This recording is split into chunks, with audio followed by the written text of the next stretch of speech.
प्यारे बुज़ुर्गों, माताओं, भाई और बहनों, हम सब अपने लिए कोई ना कोई जगह ढूंढते हैं जहाँ हम रह सकें।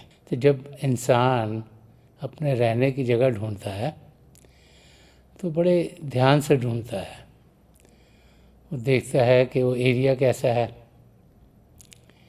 क्या यहाँ पर सेफ्टी होगी, यहाँ पर स्कूल किस किस्म के हैं ताकि बच्चे जब स्कूल में जाएं तो उनकी पढ़ाई सही तरीके से हो, कि आसपास दुकानें हैं ताकि चीज़ें खरीदी जाएं, कि ये हाईवे के आसपास है,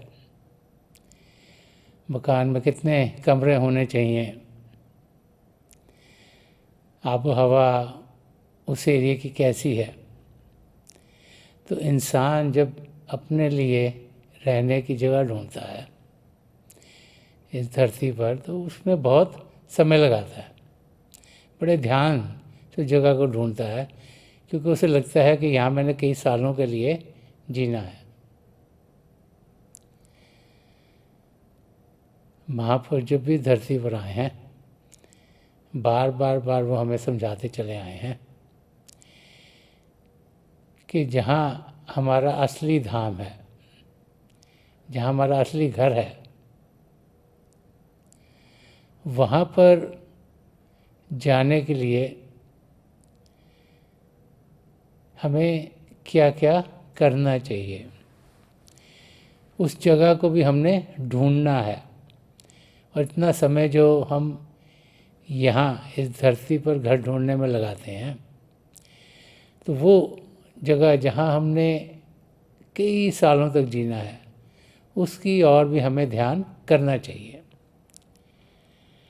लेकिन हम इंसान हैं, हम सोचते हैं कि यही ज़िंदगी सब कुछ है, भूल जाते हैं कि इसके आगे भी हमें जीना है, कि अगर शारीरिक मौत हो गई तो उसका मतलब नहीं कि हम ख़त्म हो गए। बार बार महापुरुष हमें समझाते हैं कि इस मानव चोले में आना एक बहुत बड़ी बरकत है। एक सुनहरा मौका पिता परमेश्वर ने हमें दिया है असलियत को जानने का और हमें प्रभु से मिलवाने का। तो इसका हमें पूरा फ़ायदा उठाना चाहिए।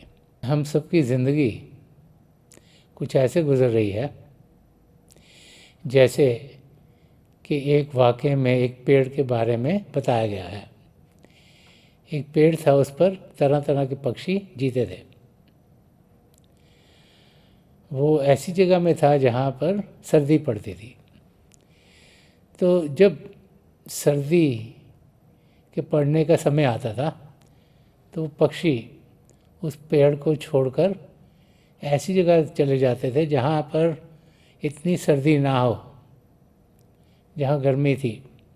और फिर जब सर्दी का मौसम ख़त्म हो जाता था और गर्मी इस जगह पर आती थी, वो वापस आ जाते थे। तो माइग्रेट करते थे इस जगह से उस जगह तक और फिर वापस आते थे।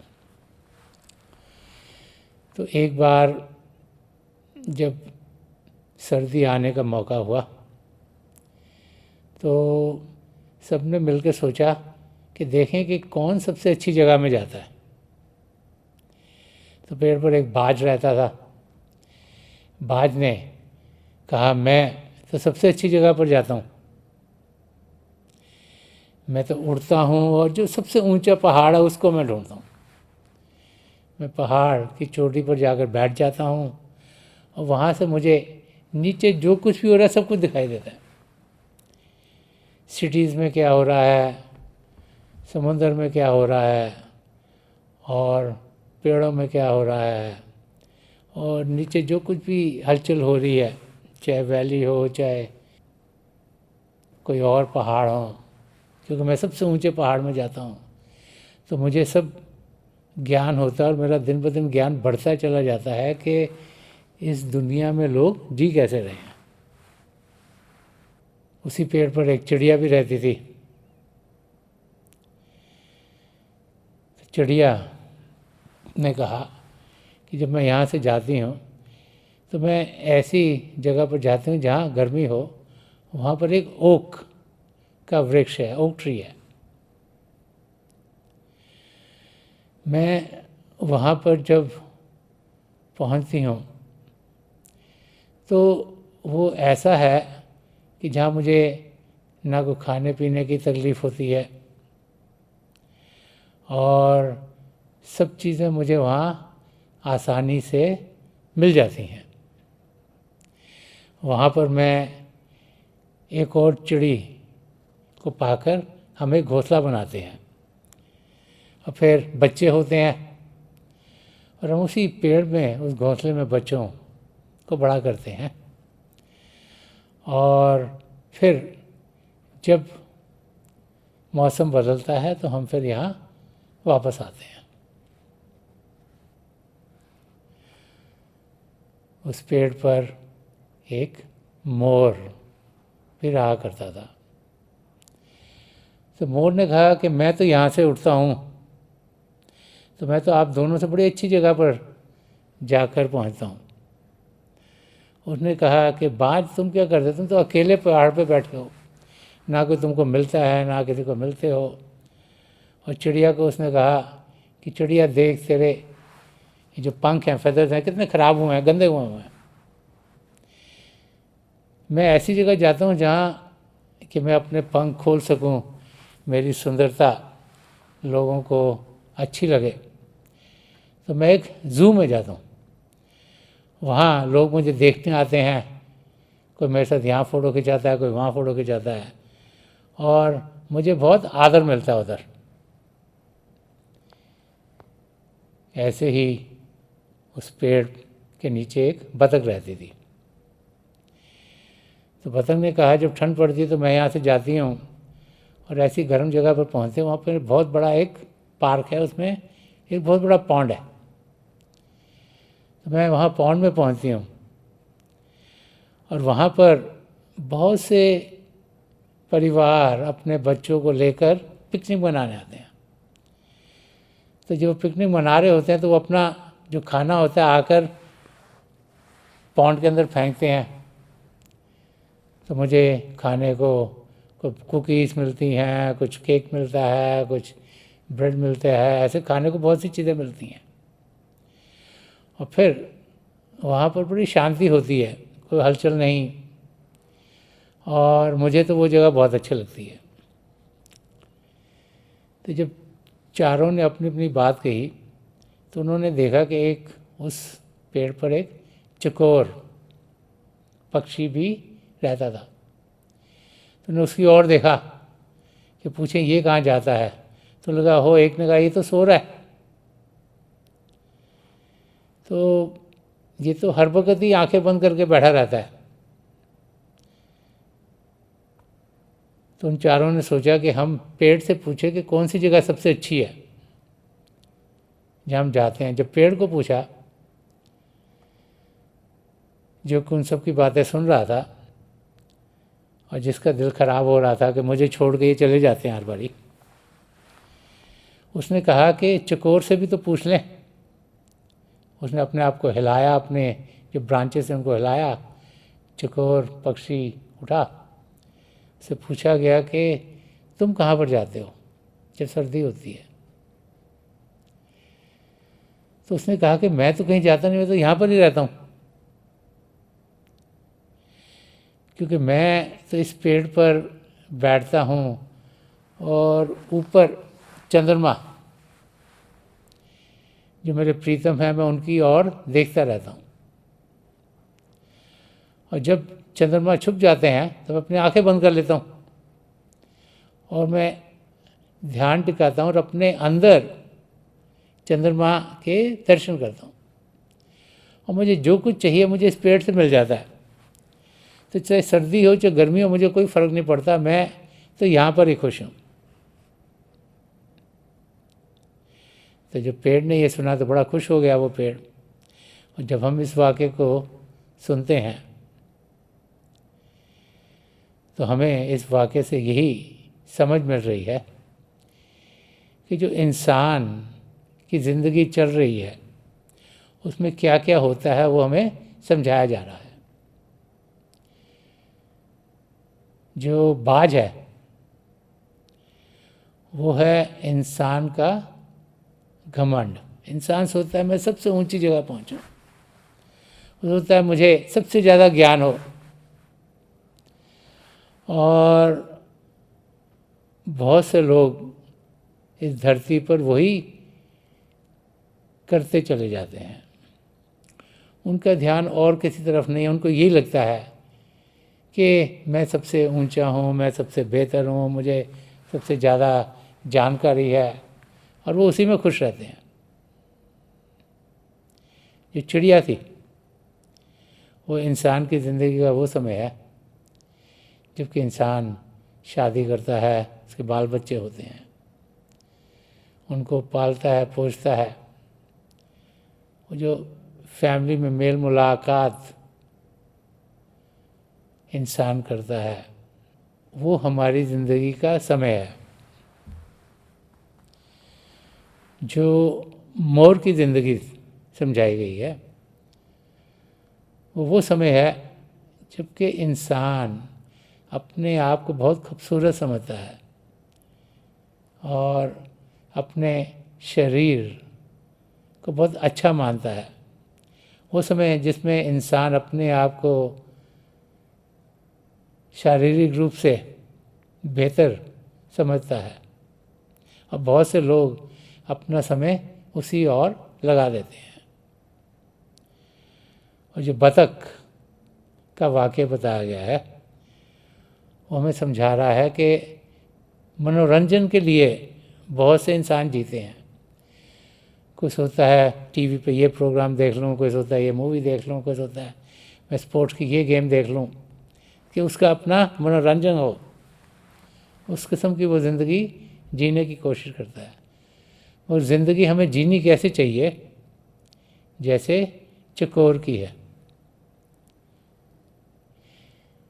कि हम जिस हालत में भी हों हम जाने कि प्रभु जानते हैं हम सबके लिए बेहतर क्या है, और हर हालत में हमारा ध्यान पिता परमेश्वर की हो।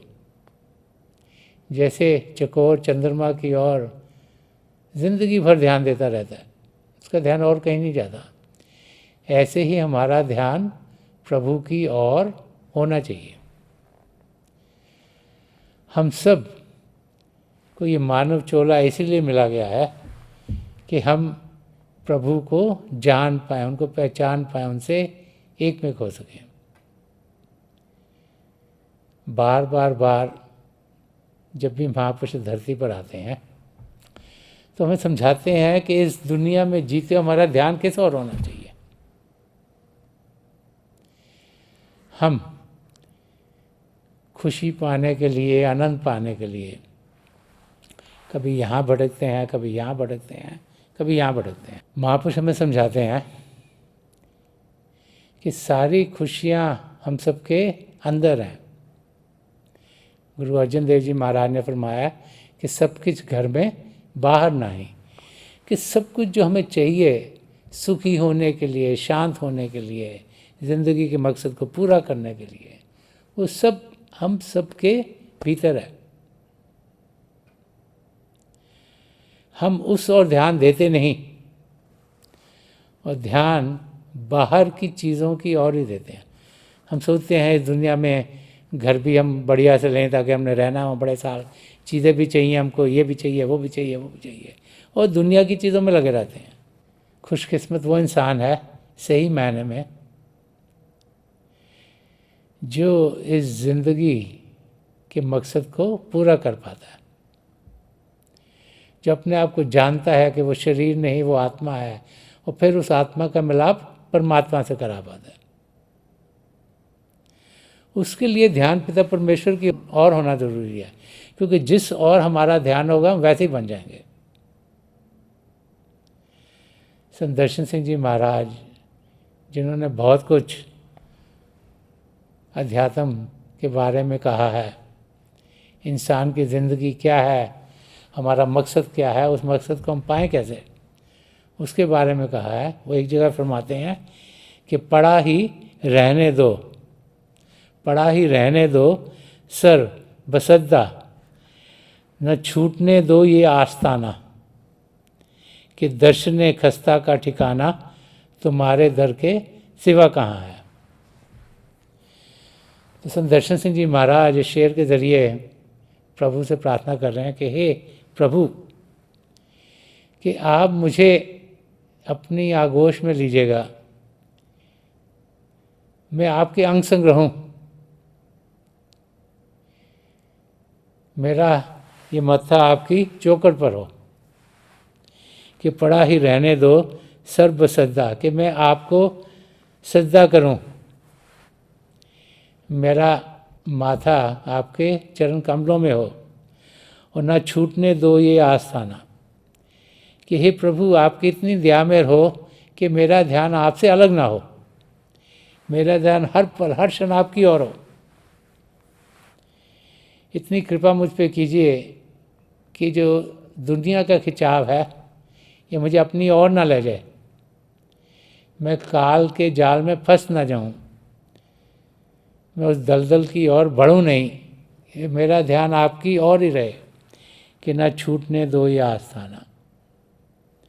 और आगे फरमाया कि दर्शने खस्ता का ठिकाना, तुम्हारे दर के सिवा कहाँ है। तो कह रहे हैं कि जहाँ मैंने रहना है, जो मेरा ठिकाना है, वो सिर्फ आपके साथ है, दुनिया की किसी चीज़ में नहीं। दुनिया में तो हम आते हैं चंद सालों के लिए, 50, 60, 100 साल के लिए, लेकिन हे प्रभु मैं तो सदा सदा के लिए आपके साथ रहना चाहता हूँ, आपके साथ जीना चाहता हूँ, आपसे एक में खोना चाहता हूँ। तो आप इतनी कृपा कीजिए कि मेरा ध्यान आपकी ओर रहे, और जो घर में ढूंढ रहा हूँ वो असली घर हो, वो आपका घर हो, दुनिया के घर की मुझे ज़रूरत नहीं। क्योंकि जिस हाल में आप मुझे रखोगे, क्योंकि वर्ड यहाँ लोग इस्तेमाल किया है कि दर्शने खस्ता का ठिकाना, कि कोई फ़र्क नहीं पड़ता कि मुझे किस हाल में आप रखते हो, जब मैं नरम हूँ, मैं खस्ता हूँ, मैं स्ट्रांग नहीं, उनमें ताकत नहीं, उसका कोई फ़र्क नहीं पड़ता, कि वो सब दुनिया के लिए है, कि मेरा घर तो आप के साथ है। और जब इस किस्म की इच्छा हमारे अंदर होती है, तभी हम अपनी मंजिल तक पहुंच सकते हैं। महापुरुष जब भी धरती पर आए हैं, उन्होंने हमें यही समझाया है कि हम सब पिता परमेश्वर को पा सकते हैं, वो हमारे भीतर है, हमने ध्यान बाहर से हटाकर अंदर की ओर करना है। मेरी प्रभु के चरण कमलों में, और जो पिछली सेंचुरी के महापुरुष हुए हैं, हजूर बाबा सावन सिंह जी महाराज, परम संत कृपाल सिंह जी महाराज, दयाल प्रसन्न दर्शन सिंह जी महाराज, उनके चरण कमलों में यही प्रार्थना है कि जो जो हम सबके लिए बेहतर हो महापुरुष हमें दें, हमें सबके साथ जोड़ें, और हमारे भीतर प्रभु की ज्योत के हमें दर्शन करवाएं।